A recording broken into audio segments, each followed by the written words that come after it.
Bakunzi b'Imana mwese, mwebwe mukunda kandi mukurikira ibiganiro bica ku nsamirizi y'umuvyeyi wacu Bikira Mariya, ndabaramukije amahoro y'Imana mwese. Ndabahaye ikaze ngo tuzirikane ijambo ry'Imana Eklezia yatekanije kuri uyu munsi wa gatatu wo mu ndwi igira 15 umwaka ugaburika na kabiri. Ngaha aho dusanga ibisomwa tuza kuzirikana. Igisomwa ca mbere tugisanga mu gitabo c'umuhanuzi Izaya, kigabane c'icumi kuva ku murongo wa 5 gushika ku murongo w'indwi, tugasimba tukaja ku murongo w'13 gushika ku murongo wa 16. Izaburi idufasha kwitsa ico gisomwa ni izaburi ya 93 canke imbere ya 94 bivanye n'igitabo umwe wese akoresha. Inkuru nziza ni inkuru nziza ya Yezu Kristu nk'uko yashikirijwe na Matayo, ikigabane c'11 umurongo wa 25 gushika ku murongo wa 27. Kaze rero dutege yompi umukama atuyagire. Muri kumwe na Patiri Dieudonné Ntamavukiro wo muri diocese nkuru ya Bujumbura.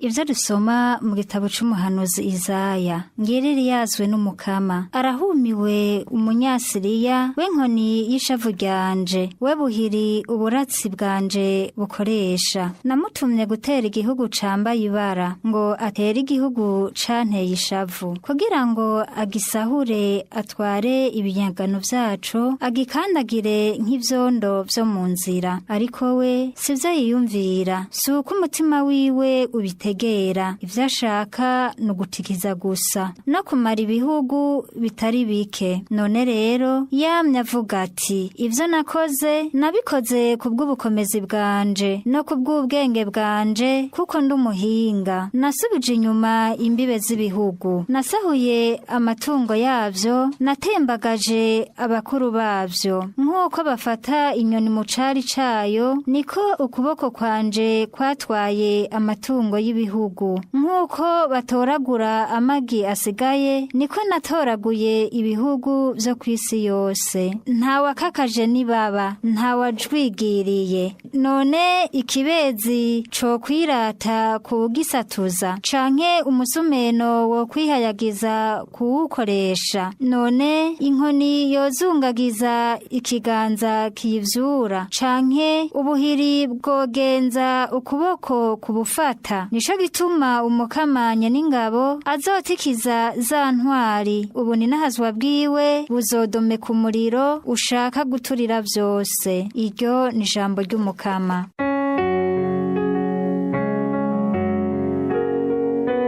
Umukama ntiyibagira intara yiwe. Umukama ntiyibagira intara yiwe. Baravuruga intara yawe mukama, iragi ryawe naryo bakarihahaza. Bica umupfakazi na kavantara, bakaniga n'imfuvyi. Umukama ntiyibagira intara yiwe. Hanyuma bakavuga ngo, umukama ntabibona, Imana ya Yakobo ntibinezwe. Hora mugavye bijuri mu bijuri, mbega bibura bwenge muzomenya ubwenge ryari. Umukama ntiyibagira intara yiwe. Uwaremye ugutwi k'umuntu niwe atokumva, uwaremye ijisho niwe atobona, uhora akankamira intara niwe atohana, uwe yigisha umuntu ubumenyi.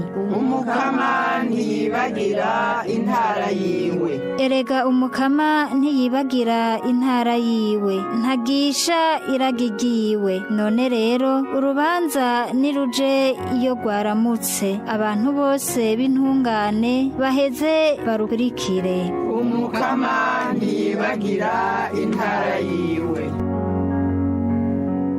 Aleluya, aleluya. Uragahezagirwa Mana Data, mukama w'ijuru n'isi, kuko wamenyesheje abato bato ibitangaza by'ubwami bwawe. Aleluya. Ivyo dusoma mu nkuru nziza ya Yezu Kristu nk'uko yashikirijwe na Matayo. Muri rya minsi Yezu yavuze aya majambo ati, dawe mukama w'ijuru n'isi, ndagushemeza kuko wahishije ivyo bintu abanyabwenge n'abahinga, ukabimenyesha ibitazi. Niko dawe, kuko ariko wabishatse. Dawe yarampaye ibintu vyose, kandi nta numwe amenya mwana atari se, kandi nta umenya se atari mwana, be n'uwo mwana azoba yamumenyesheje. Iryo ni ijambo ry'umukama.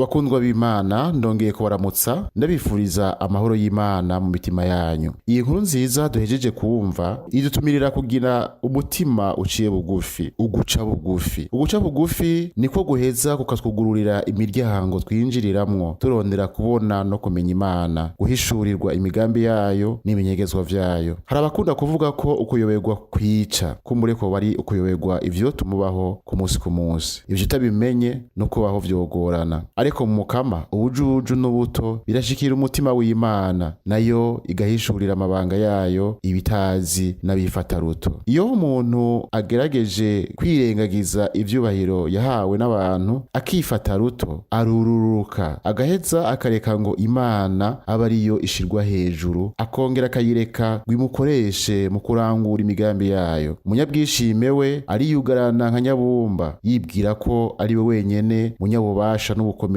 akibagira ko icaremwe cose kitaruta icakiremye, akibagira ko urutugu rukura ntirusumba izosi. Noneho hahiriwe abari n'umutima ushima ubworo, kuko ubwami bw'ijuru ari ubwabo. Uwicishije bugufi niwe akuririzwa, niwe aninahazwa. Yezu yari yararonse ubukuru n'ububasha bukomoka ku Mana se, yamara yarigize umuntu muto mu gufata kamere muntu, akabana natwe, agasangira natwe ubuzima bwo ngaha ku isi, ubuzima bwa misi yose. Yaricishije bugufi yigenza nk'umuntu, aranarushiriza gushika apfe ku musaraba. Imana yaciye imurinahaza, imuha izina rirengeye ayandi mazina yose. None rero natwe twicishije bugufi tukifata ruto, tuba twugururiye umutima wacu Imana, akaba ariyo iwiganzira. Imaze kwiganzira umutima wacu, iraheza ikaduhishurira amabanga yayo. Yezu ati Imana yahishije ivyo bintu abanyabwenge n'abahinga, maze ibimenyesha ibitazi, ibimenyesha bifata ruto. Bakundwa b'Imana, uyu munsi Imana idutumirira kwigira bato nk'umwana atigera ashaka gusiguza vyose, ahubwo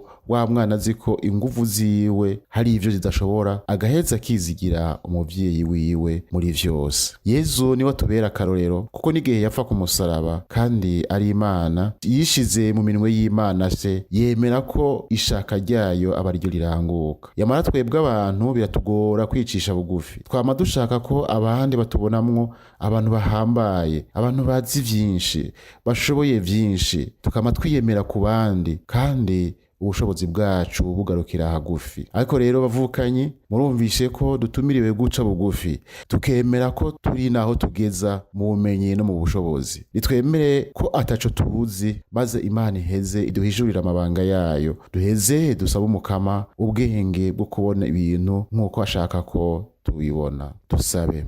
Mukama Mana y'ijuru n'isi, ndagushemeza ko wampaye kumenya izina ryawe. Ndagusabye ikigongwe kuri aho hose naranzwe n'ubwishime, bigatuma ntabona ibitangaza akora ku isi. Ndagusabye umutima wo kwifata ruto, kugira ngo nshobore kumenya imigabo n'imigambi yawe, nongere ndangure vyose nyobowe na mutima mweranda wawe. Amen.